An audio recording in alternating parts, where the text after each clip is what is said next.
Hello, and a warm welcome to all my participants. Good afternoon, good evening, good morning, wherever you are, and a warm welcome to the show, Business and Banking Dialogue. This is beamed across all the UPS platform, YouTube, Twitter, and Facebook. Um, my name is KK, and I'm the moderator for today's show. And today's it's a very special show, because we have a very special person who is with us, who's going to talk to us. Mr. A.P. Hota, and the topic of discussion is 1 billion digital transactions a day. And the question is, how soon can we have 1 billion digital transactions a day? So we'll talk to Hota about it. He's the creator of UPI, as you all know. So let me give you a brief about Hota for all those who don't know him. Mr. Hota was the ex-chairman and of NPCI, and under his management, NPCI had revolutionized payment systems and infrastructure significantly. UPI and IMPS, two notable payment systems, are actually trailblazers in our country in the current payment systems of the country. So, ladies and gentlemen, besides that, as you see on your screen, Hota has been a banker. He has worked with State Bank of India, and he has played key roles in the implementation of MICR technology, which in checks. He is also electronic fund transfer, automated clearinghouse, check truncation system, and RTGS system in India. We are going to talk to him about 1 billion transactions a day, which is the vision of the government of India, and we'll see how that is. What is the roadmap? How do we make it possible, if it is possible at all? So, ladies and gentlemen, after demonetization, COVID-19 has become a significant turning point towards adoption of digital payments landscape in the country. As you all know, that's because of the cash handling and not able to go out. Basically, that's the main reason. You're not able to go out, so a lot of digital transactions are happening. Over the last few years, the government and the Reserve Bank of India have given massive thrust to digital payments, to use it as a tool for economic development, as it is fast, cost-effective, and increases transparency and accountability. With the outbreak of the pandemic, the citizens have been encouraged, like I said, to make payments online to reduce exposure at crowded places. I think that's one. And also, many of the are not entertaining the counter. UPI payment system has accelerated adoption of digital. So, ladies and gentlemen, UPI-based payments, just to give you statistics as to how much it has grown, UPI-based payments grew 12% sequentially year on year, clocking 1.49 and another high since its released by NPCI. If you compare the previous year, it was 822 million transactions in July 2000. There's a huge, huge surge in the.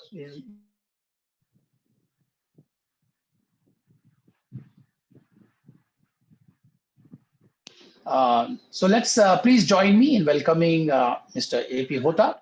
Good afternoon, sir. How are you? Oh, yes, fine. Thank you, Mr. KK, for inviting me to your show.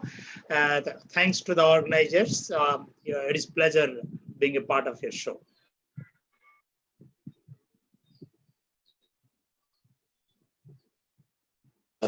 It's a to talk to you, sir.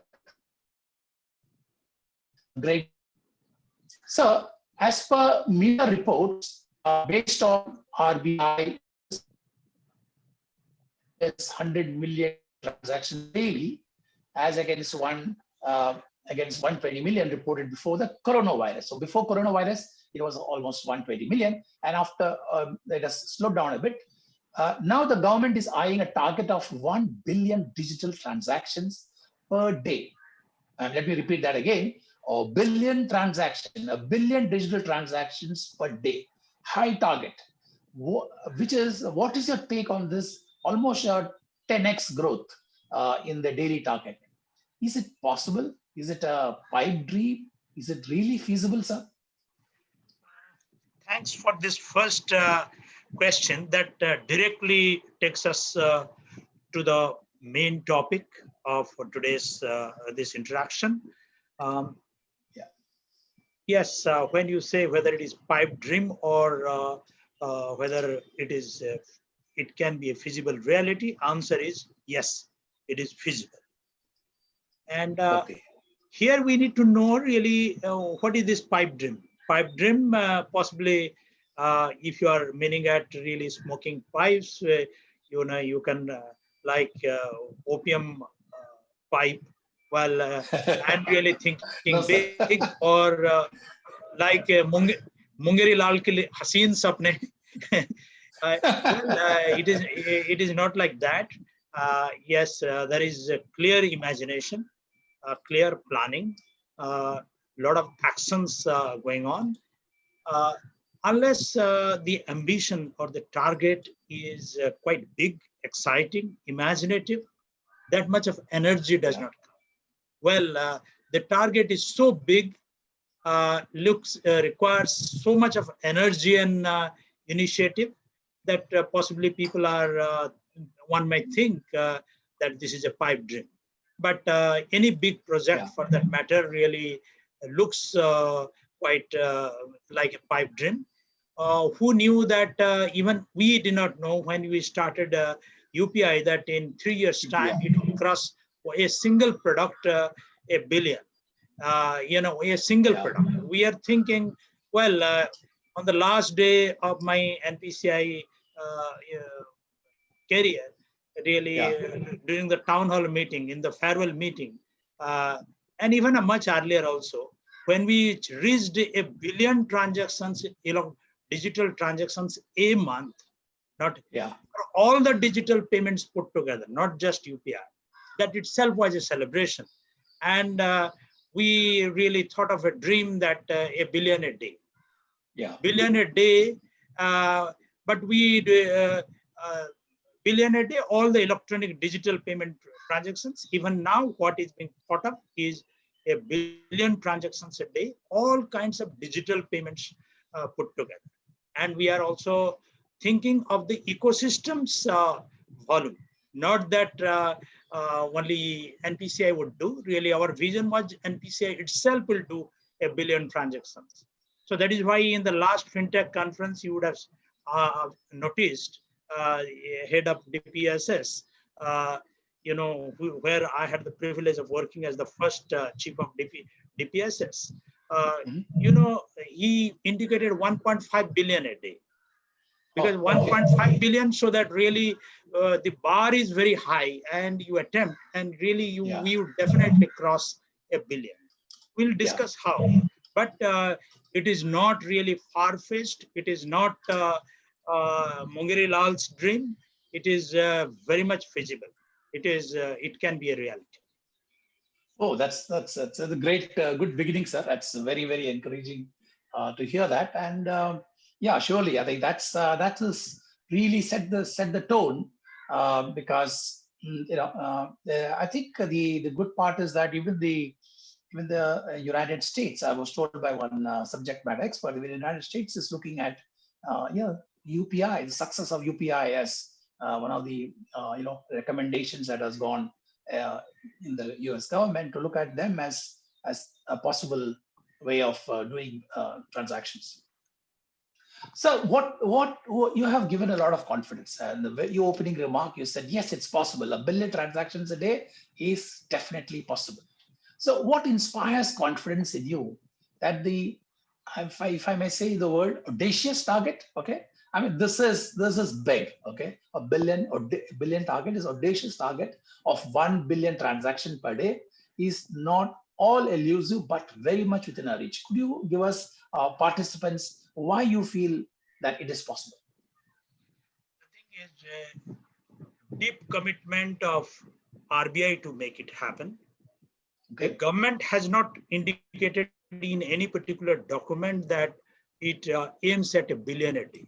It is RBI, in fact, it is NPCI's thought process and informal wording and speeches of RBI. Okay. A billion a day. In no document, RBI or the government has stated this target at any point of time. They have said, 10 times target when really the volume was relatively little less than 1 billion, you can say, at the time of Nandan Nilekani report. Okay. That is how that really this, in what way, how much of jump is possible. So one deep commitment of the government and RBI to build a less cash society. When they said less cash society, and when the regulator and the government are committed on that, there would be action commensurate with that from the regulator and the government. The next, 1 billion plus people, 1.3 billion people. Yes. It may not be 1.3 billion transacting. Let us take about 700 to 800 million people would be transacting on a day-to-day basis. People who are in that age group where they will be doing the monetary transactions.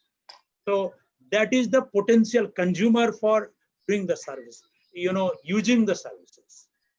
Then third, even if you really discount a certain section of people and that they may not really follow the digital payment because they have a fear of technology, or they do not have the need, or it is convenient enough to do the transactions by cash, still when you really ignore that number and you take about 500 to 600 million transactions in people who would be transacting on an active mode.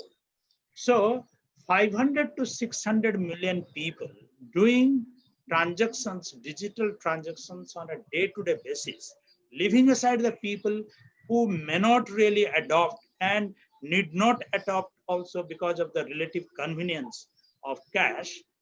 For them also this volume is good enough, and it would be, you would say, average of 2 transactions per person. Now you might really question that in my day-to-day life, currently I'm not doing 2 transactions. How can 2 transactions a day come? Maybe really in a week, 3 times going to the vegetable market, but maybe quite a few e-commerce transactions. Quite a really 5 or 6 or 7 types of bills, telephone, means landline telephone, mobile, hotspot, TV, electricity, quite a few. And a different kind of subscription.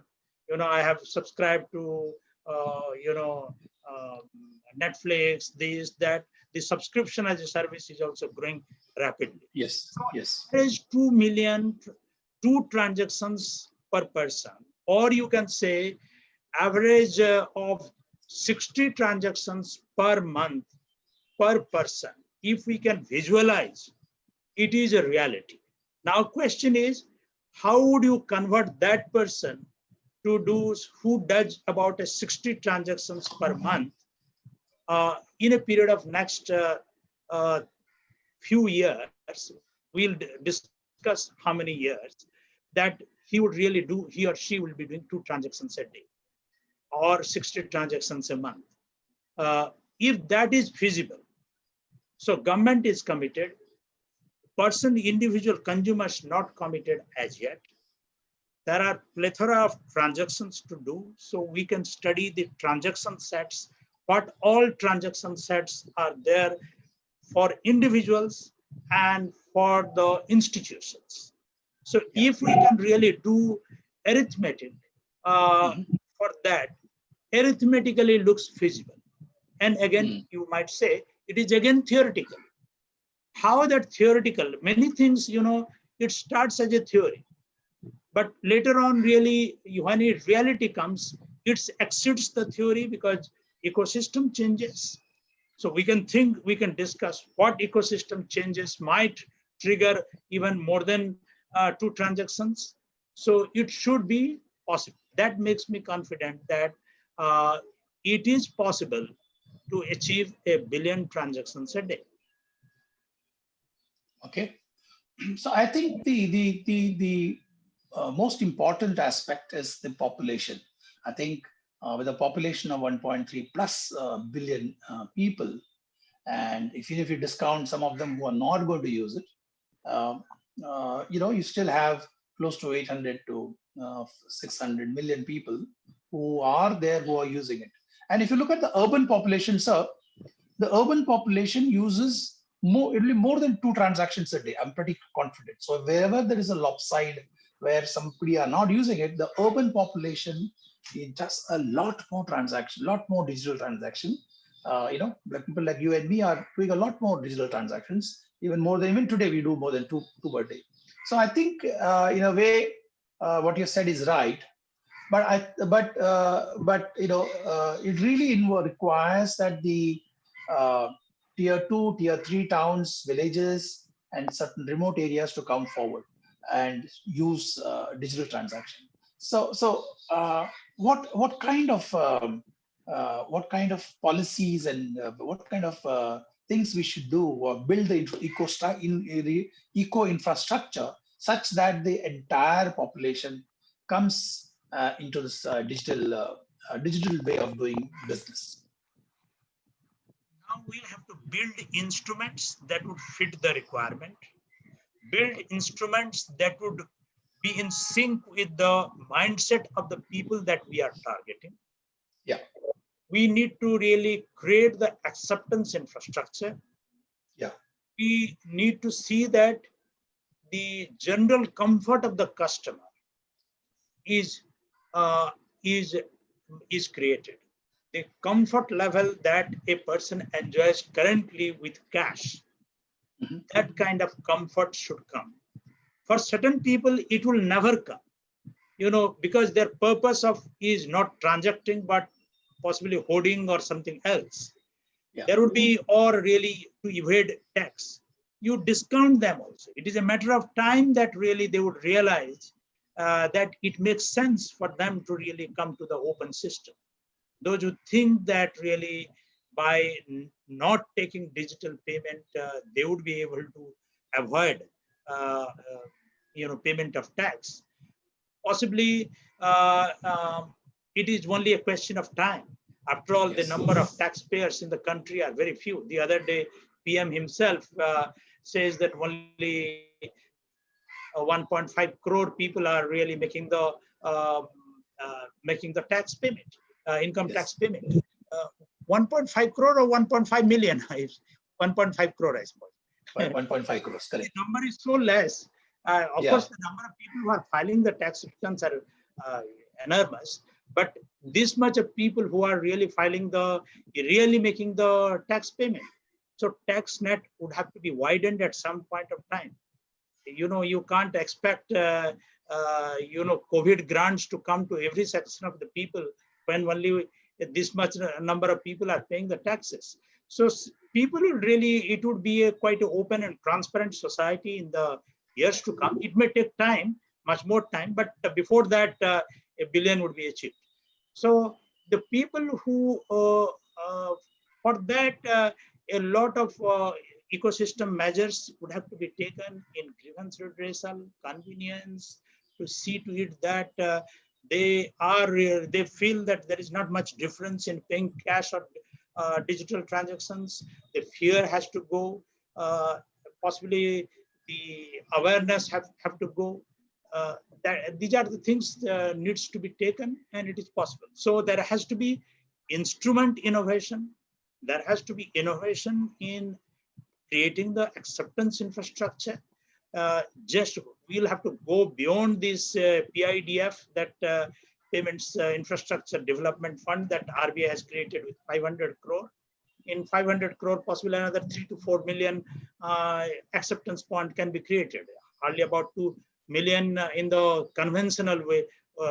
But if we go for QR code based, Bharat QR code based, maybe another 5 to 6 million acceptance point.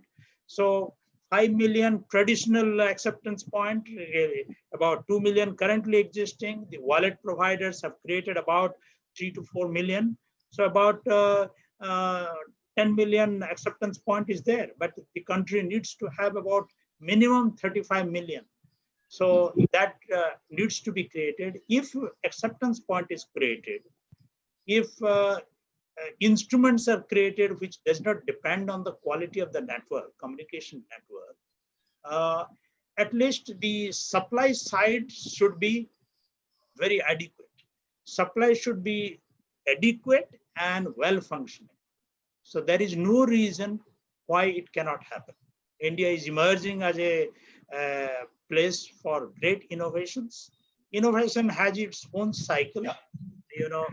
So if it will follow the cycle, once we come to a, you can say, late majority stage, possibly we would have a sufficient number. Okay. So that's great, sir. So, ladies and gentlemen, I would, because this topic is of utmost importance, and I'm sure he's interested in knowing how we will reach 1 billion. I would request my participants to put in your questions in the Q&A box, and we will get it across to Mr. Hota to answer. If you wish to ask a question directly, then you may do that also. And you can ask, you can raise your hand, and the digital team will try to get you across such that you can ask the question directly to Mr. Hota to get your answer. Before I go ahead with my with further discussion, I wish to clarify, because I've been brought Mr. Hota. I gave introduction of Mr. Hota, and I said Mr. Hota is was MD and CEO of NPCI. So I kind of rectify that. He was the MD and CEO of NPCI, and he was associated with RBI and not SBI. So sorry about that, sir. And two clarifications I just wanted to give. And so with that, I look forward to your questions right now. Please do send in, because this is a question. There will be a lot of questions you will be wanting to ask. So within a matter of half an hour, we have to cover all the questions. So please do send it as early as possible. So anybody who's associated with the banking and payment space would be eager to know about the growth mechanics required to achieve the goal. So what are your thoughts, sir? Currently, for growth mechanics for digital payments so far has been one of, in the initial days, RBI started it, with the launch of ECS in the 90s. And then we went on to electronic fund transfer system in a very rudimentary way. Then we started the RTGS and EFT.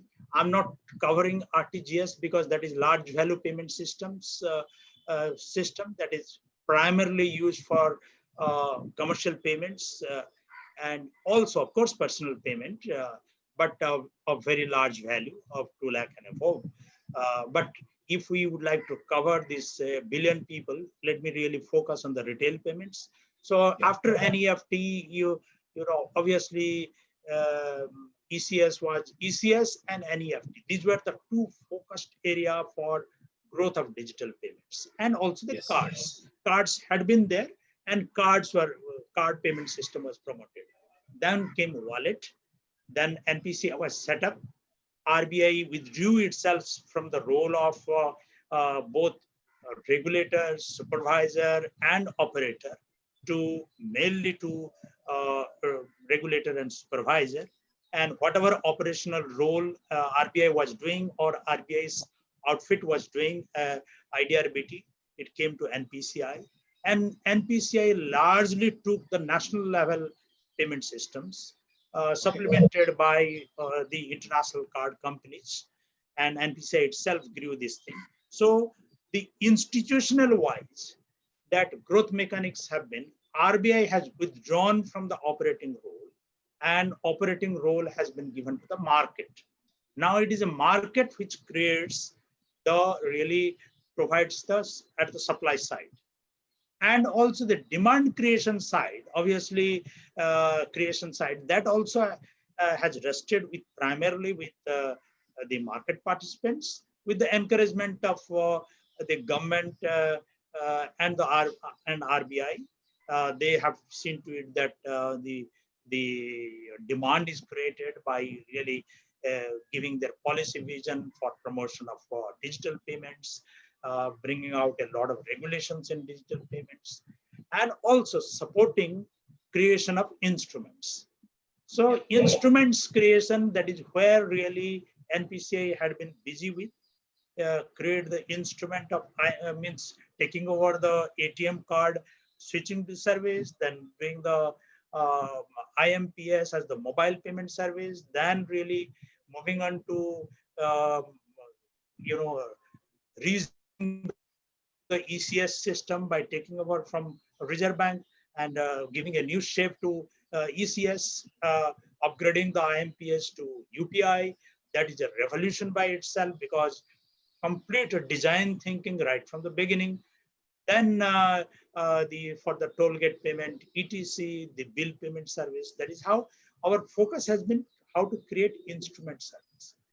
And at the same parallelly, the market has been creating the acceptance.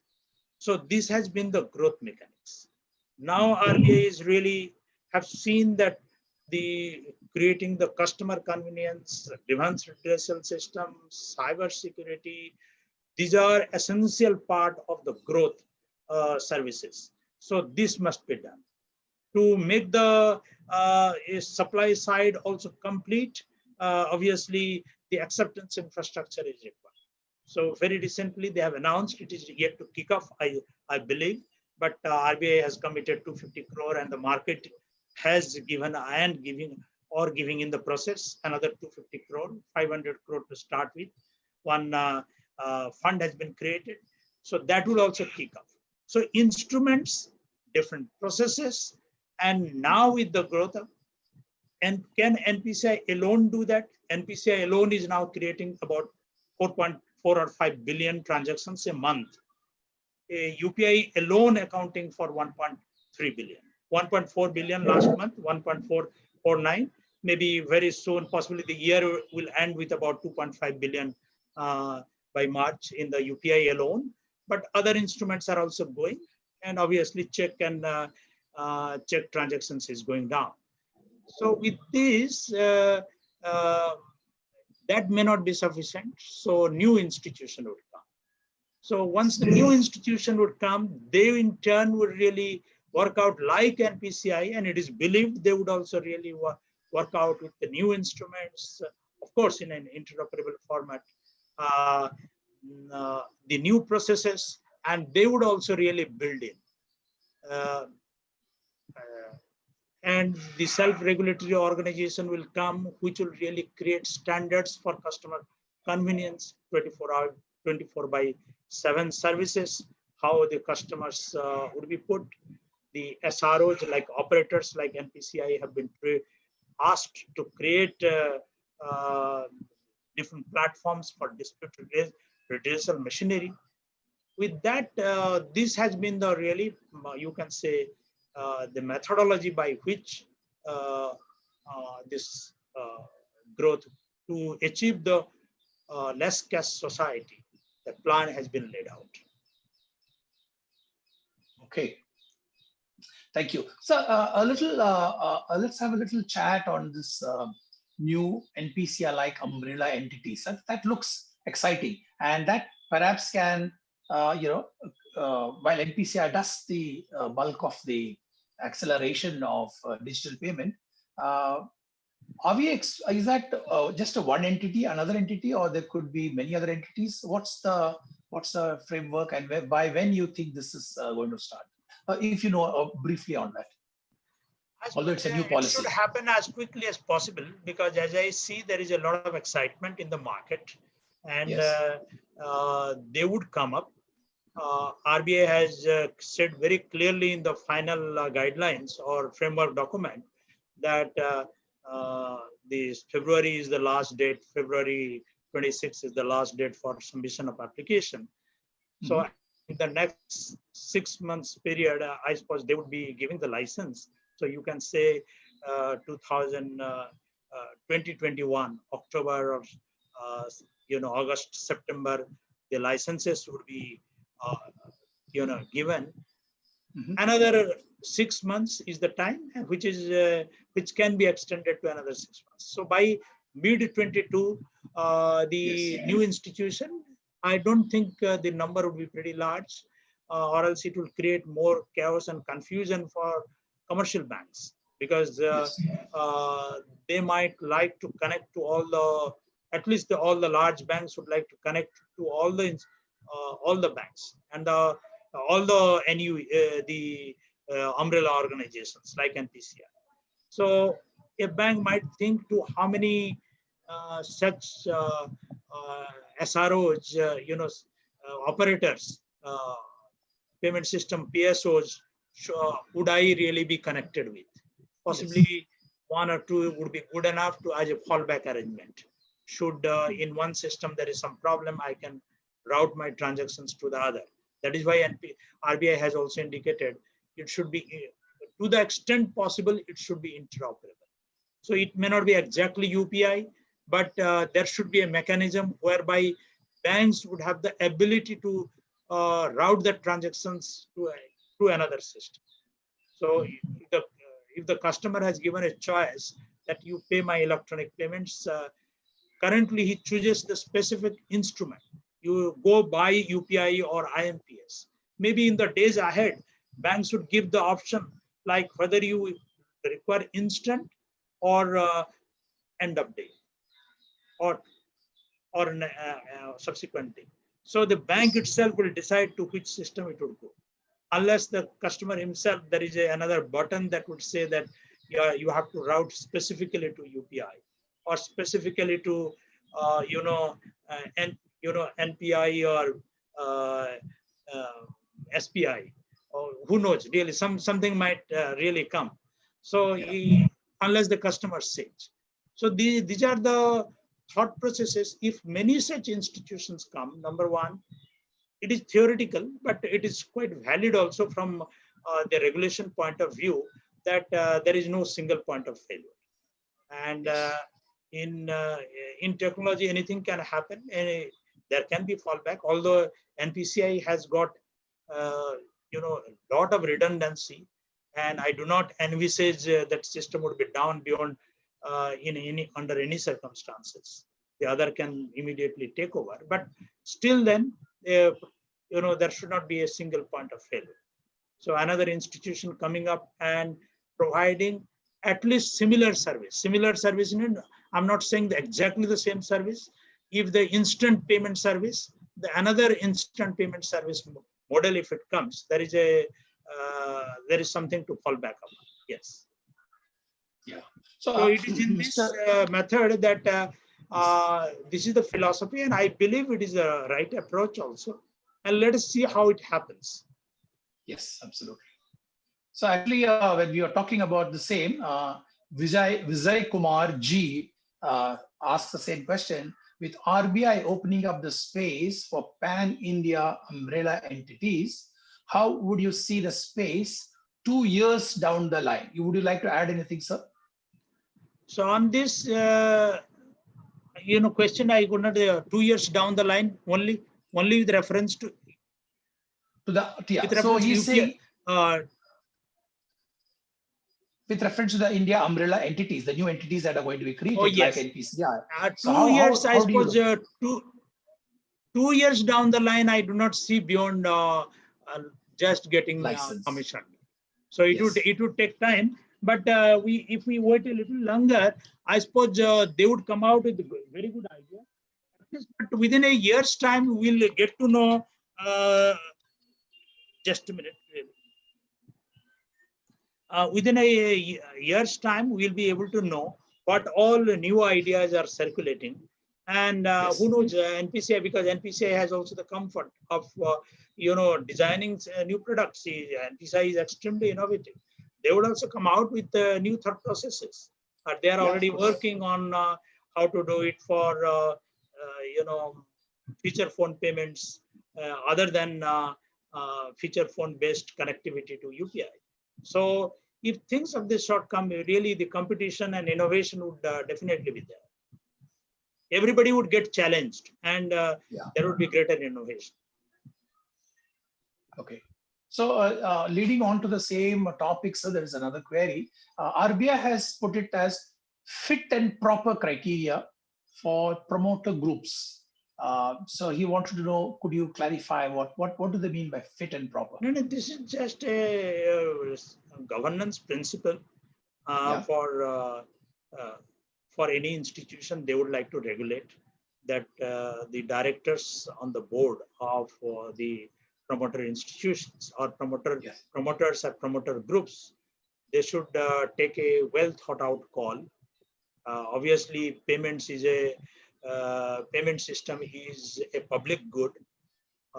There is a long gestation period particularly for breaking even. If they have the appetite to wait that long, it's fine, because here for the capital to appreciate, it would take time, and for dividend to get, it would take time.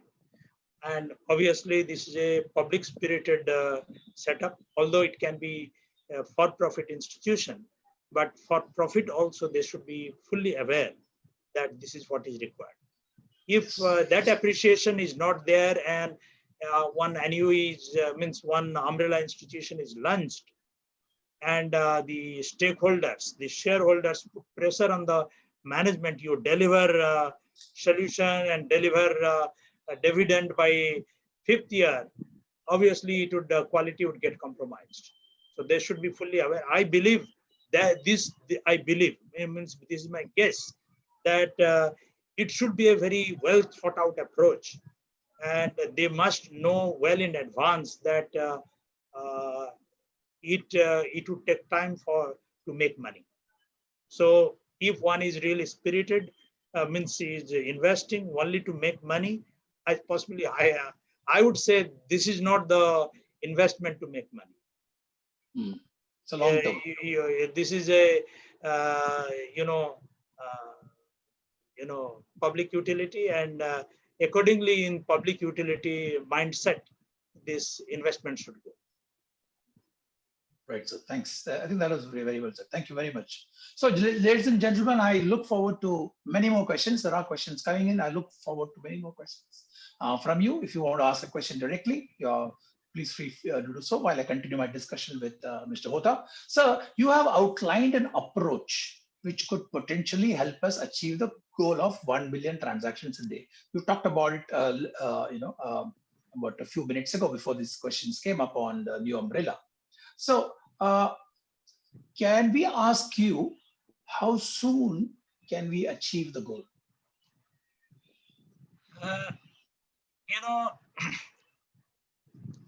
I would guess 2025 would be the right time. This also synchronizes with the goal of 5 trillion economy. Why I am referring to 5 trillion economic goal is, unless there is money in the hand of the people, where would they spend?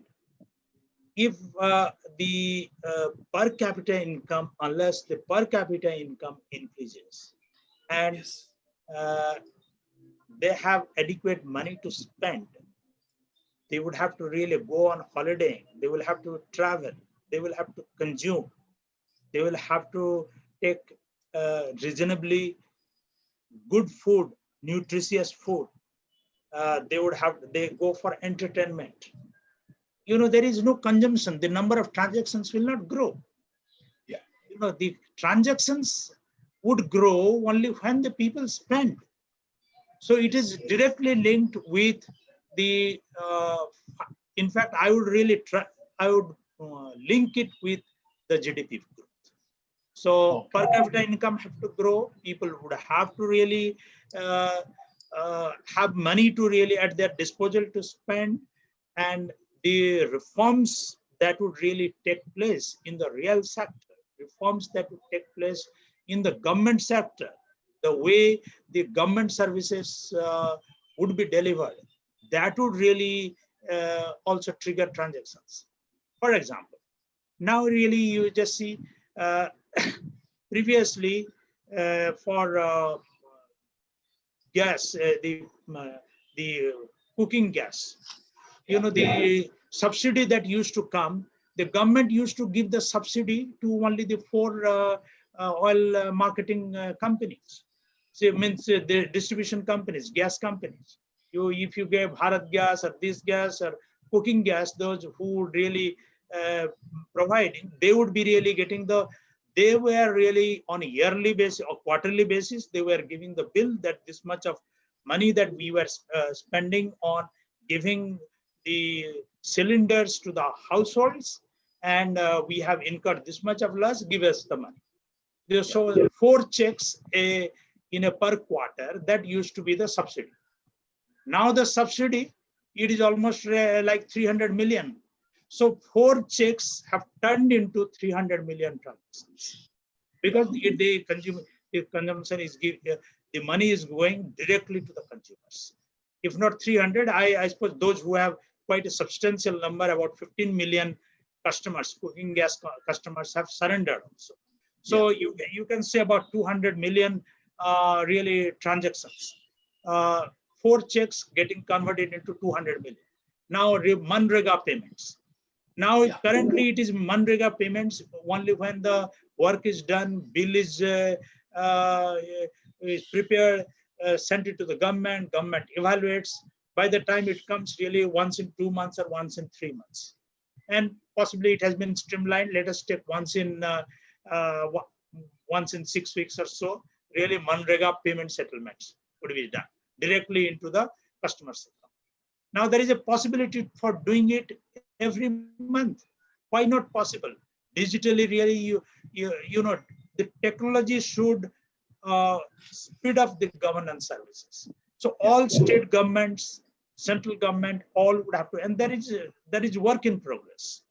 The bill collection system. Let us take it really. There are states who really collect the electricity bill once in 3 months because they don't have the capacity to collect the bill every month, because every month is too much of a strain on the administrative capacity. You digitize, send the bill once a month. If you collect also in a digital seamless manner on a fixed day or within one particular week, your work is done.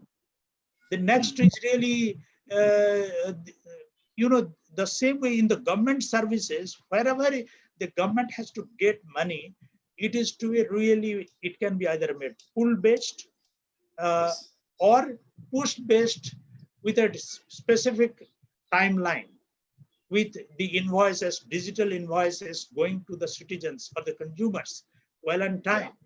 So now the dispatch, couriering, and all the paper strains, this is really affecting the billing mechanism also. Instead of really once in 2 months, if it happens once a month. The same billing cycle, if billing cycle frequency changes, number of transactions goes up. Take property tax. In a city like this, you pay the property tax once a year. It comes about really, suppose for a 2 BHK in Mumbai, it comes to a certain amount. Once a year, you make the payment.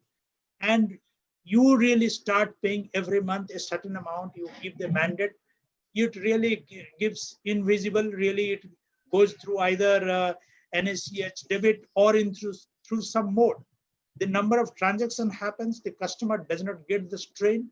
So reforms in the area of such area. Now a lot of revolution is, work is going on by state electricity board or the supply company, electricity supply company.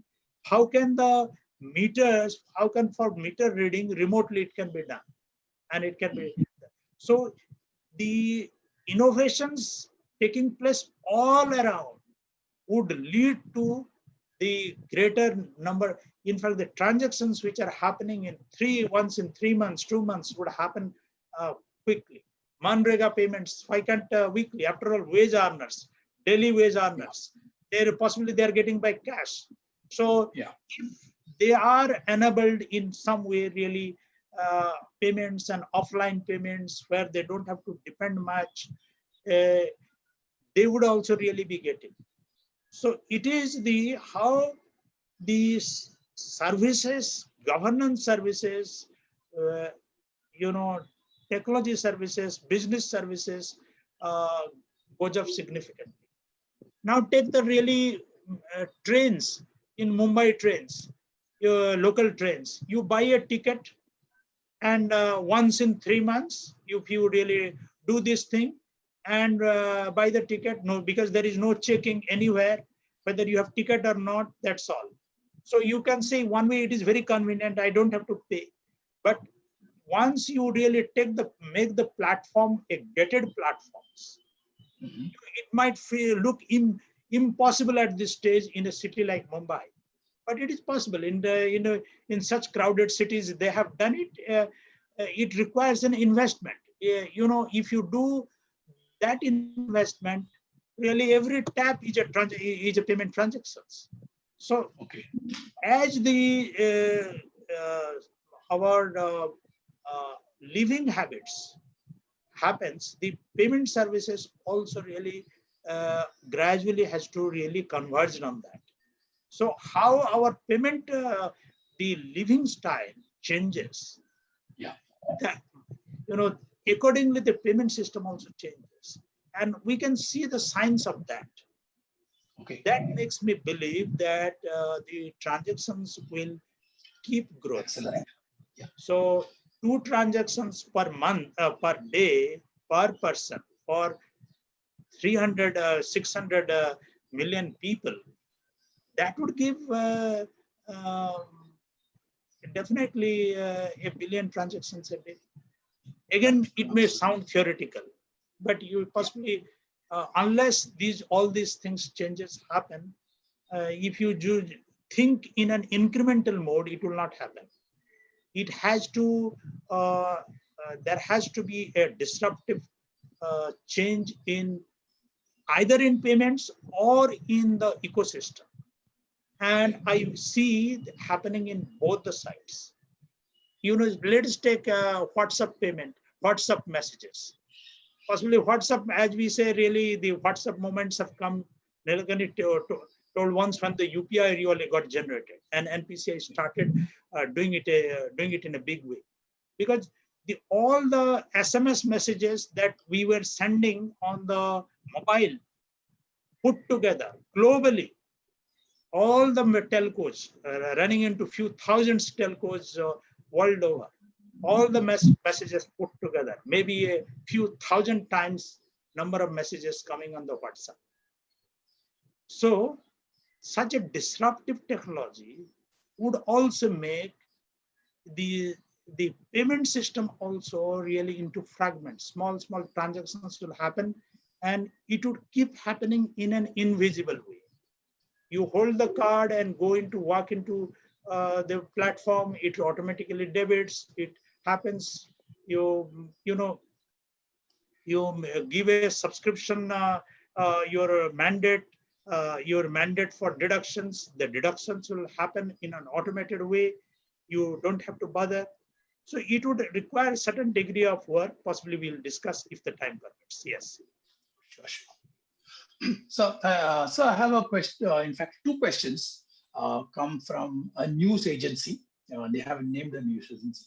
So the first question says, so how would NPCI's newly launched international subsidiary NIPL would boost NPCI's overall goal when there is a lot of work required here in India in connecting 1 billion plus people's payment needs?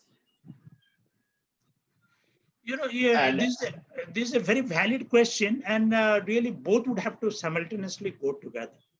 If you do one after another, that only when first we'll meet the requirement of the local. Yes, it is very noble thought, and NPCI is well tuned on that. In fact, in NPCI, when I was there, really, I don't know the organization structure. I created a division, quite a big division, financial inclusion division. And for the support the cooperative bank and RRBs Almost about 40 people were there in an institution like NPCI just to really support them in enrolling them and over there. In fact, more than that, it is only business people for liaisoning purpose. Yes, I'm aware It of is that. required. They need to be really work for that. The work is happening, but beyond a point, really there are many other agencies which have come, and it is good to see that a lot of really companies and payment aggregators, means not officially recognized aggregators, but the business correspondents have started doing the work. So while the work is going on by the two regulatory departments of RBI, the Financial Inclusion Department, as well as the Payment System Department, while NPCI is working, while banks have been mandated to do many other work, while the government itself is identifying one district in each state to be largely cashless or with less cash. When this kind of initiatives are going and NPCI is also involved, it is time that simultaneously NPCI also thinks how the products and services that it has created so far to go global.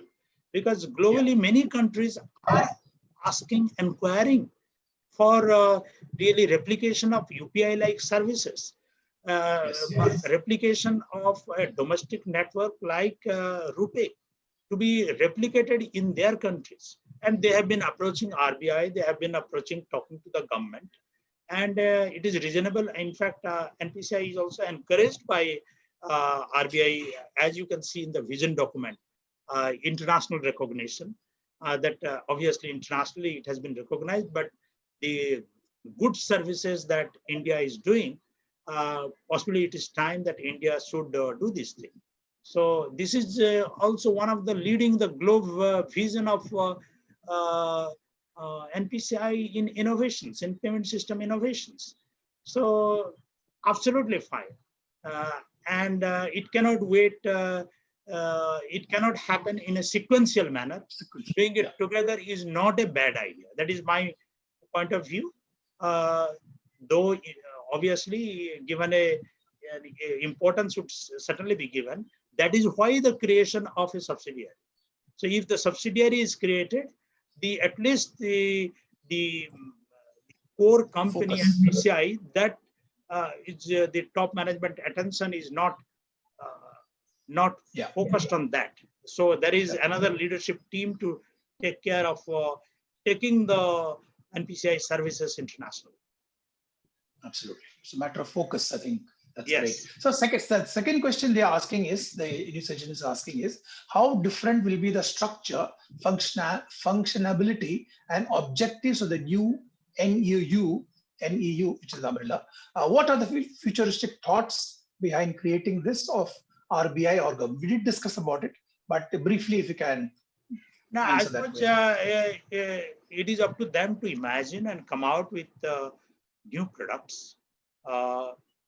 And it is not that it is not possible. As as in the earlier question, it was indicated that even within India, really, there is a lot of work to be done. And in the last session that in your show, when I was there, really, I indicated also that about 150 million customers are the active users of digital payments, although we are talking about 800. So if the potential is 800 and obviously, NPCI alone cannot do that. In the NUE guidelines, it is very clearly written that they should come out as to how the digital payment penetration would be possible, deeper penetration. So financial inclusion and deeper penetration would be the focus, and there can be areas where it can be done. The offline payment is one such area. Building the acquiring infrastructure in the remote area is another. It is not necessary that they need to be really the traditional POS type. If at all they go for traditional POS and they are installed in the shops, whether they can really do the cash management service, the warehousing functionality, or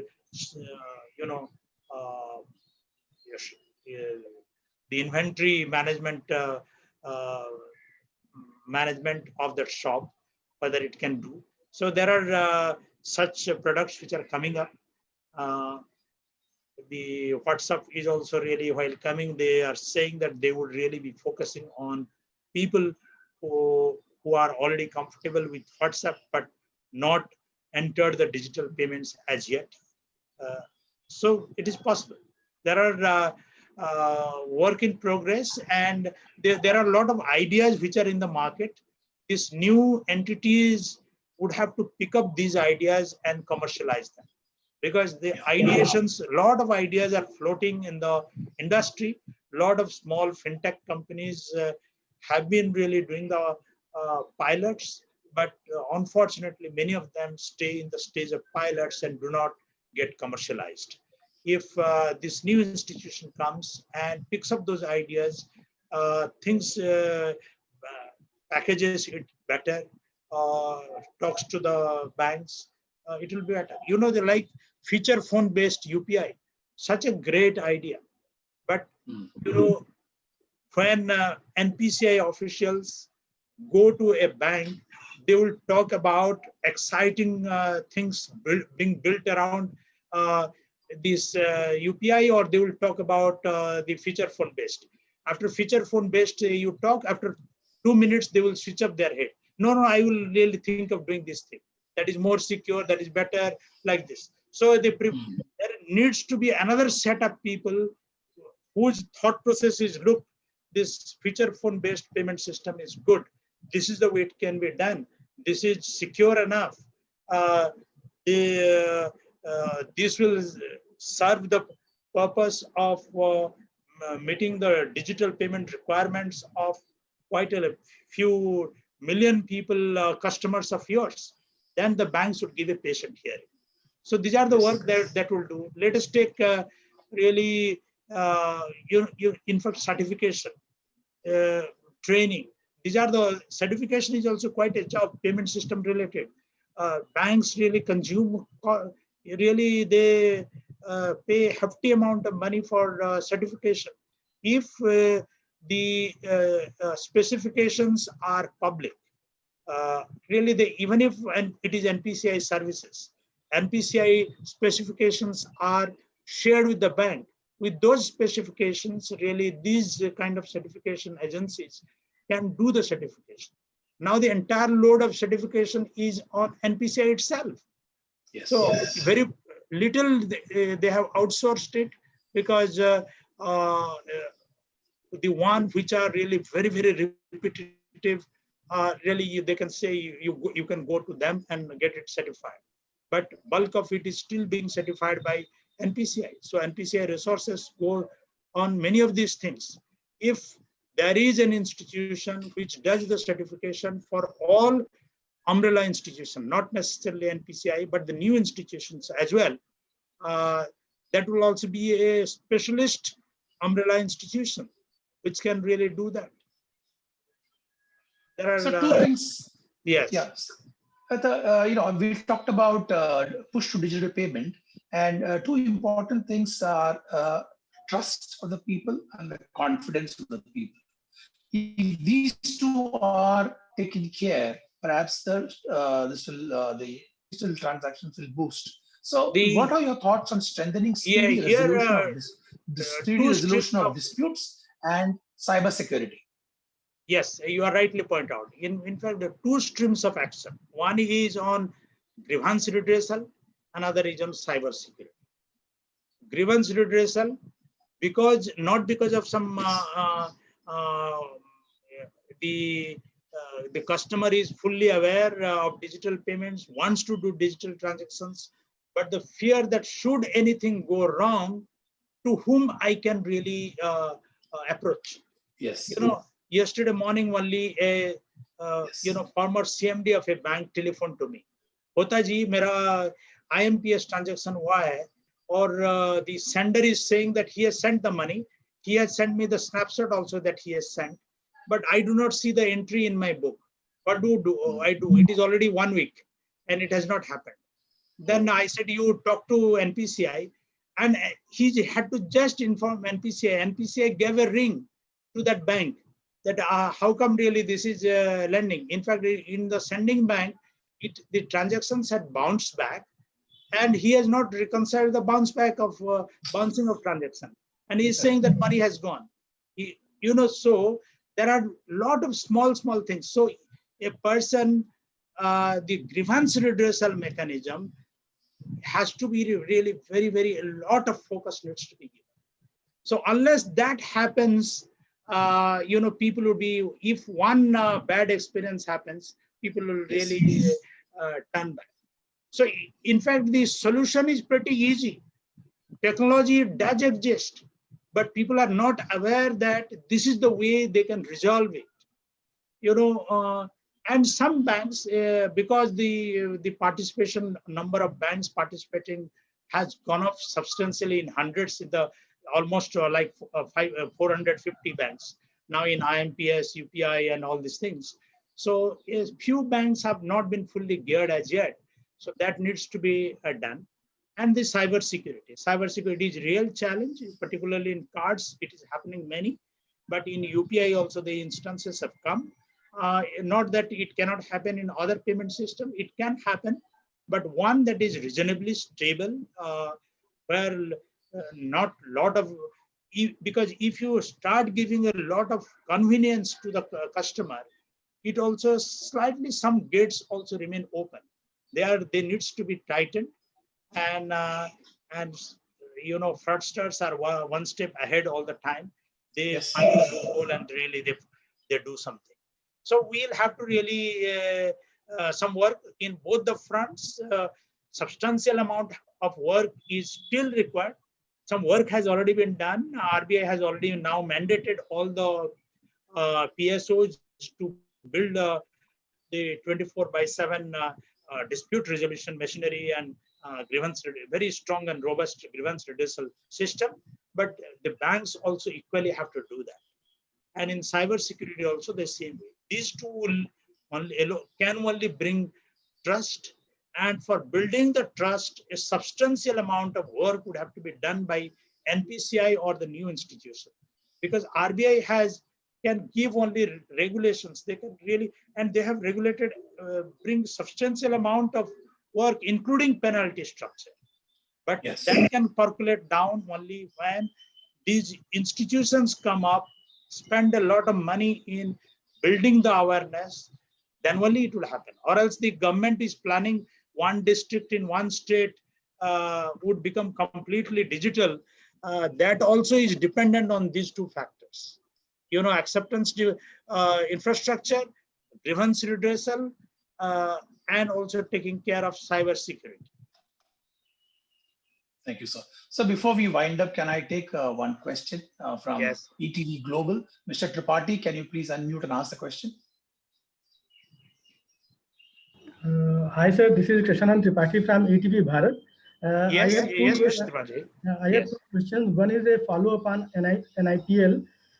Can you just briefly answer what is the size of global payment systems market that this new company can aim to capture or should capture in next 3 to 5 years? And which are the regions where our services will be desirable, regions or countries? I will not be able to really talk on that. Obviously, NPCI would have done in their recent leadership team would have definitely come out with a business plan for that as to when it can break even, where all the interest would be there. But it is not to really, it is primarily to take a few of the services like UPI global in terms of meeting the aspirations of those central banks or those countries as to how they can connect to this part of the world, or how they can build a domestic system within their country using the technology that has been built in India. So they must be having a plan. So not to be, I suppose, there is potential, but how much of potential, what volume, when can they break even? Possibly these are the things NPCI would be in the best position to answer. But the idea at this stage, we should not also go so much details. The idea itself is good. This is time that some of the innovations in India should go global. Sir, I have a follow-up question on the cybersecurity issue that you touched upon. You just talked that this is the time we should go global. This NIPL comes at a time when 3 months back we had a serious security breach. In serious security breach in case of Bhim users, there were reports that the data of 7.65 million Aadhaar numbers, including Aadhaar numbers, it was available on a misconfigured Amazon Web Services server. And last year also we had a problem with Truecaller users, and NPCI had to suspend the onboarding of Truecaller users on Bhim application system. I am aware that you no longer represent the NPCI, but still if you can answer this question. It comes at a time. This is to be very short on that, this is the really, this part of the development process. This is how the product gets refined. If you really say that I will really roll out product, which is really 100% foolproof, well, possibly that day will never come. The fraudsters would be always one step ahead. There is nothing like really only when this happens, then only I will go. So many things would happen in parallel. Cybersecurity, if you really go and discuss in great detail and sit down with NPCI people, they would really explain to you really what all steps have been done, what all have been immediately attended to, but they have also ensured that the damage is not much. I do not know the specific instance, but Truecaller really, I really, because that time also really I was there really in NPCI, really the issues were immediately addressed. Because when we launched UPI also within 3 to 4 months, a number of really patches we had to develop, a number of patches, and now UPI 2 is now launched. It is quite robust. Yeah. And it will continue to be really, it has to really go in tune with the technology. This is how it has been designed, that it is also completely modular structure, not only in the way the banks would communicate with each other and new services would get added, but in terms of how the different, should anything go wrong, how it can get fixed as quickly as possible. So technology design is also superb. Thank you, sir. Right. Thank you. Thank you. Yeah, all organizations have been hit. So, whether it is NASA, Pentagon. So, but the idea is to build a resilience, and that's what I think NPCI will definitely do it. No, it has been built for citizen scale. It can withstand the volume, and it can be done. So not to, absolutely. Not much of a concern on that. Yeah, absolutely. So I have a question from Priyanka Dhananjay Bapat. She says, is RBI working towards digital rupee? What are the present challenges for NPCI, and what can be best priorities for NPCI as of now?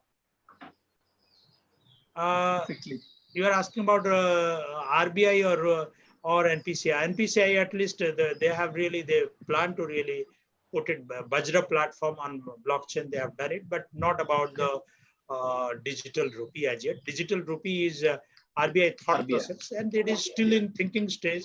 And governor himself has given comments on that. What else I would really say?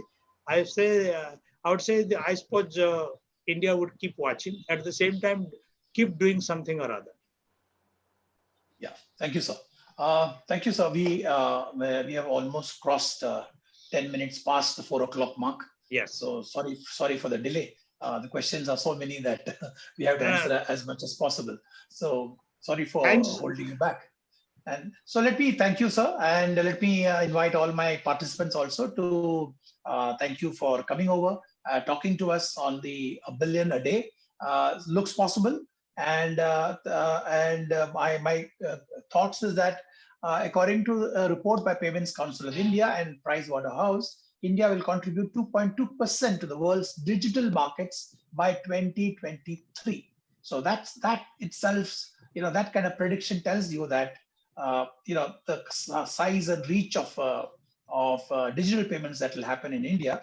And and it's estimated that UPI transaction volume will hit nearly 59 billion by 2023. We'll see where it actually touches. This is the report of the way it was. The declaration was made. The man would be on the moon by end of the decade. Well, it is similarly really possibly really work is in progress. I feel in a few years definitely a billion a day is feasible. That is how I would like to end with. Yeah, correct. And thank you very much, for the opportunity. Great topic. Yes. Thank you very much. And participants, thank you very much for joining me, and wish you all a good evening. Bye-bye. Thank you. Bye-bye.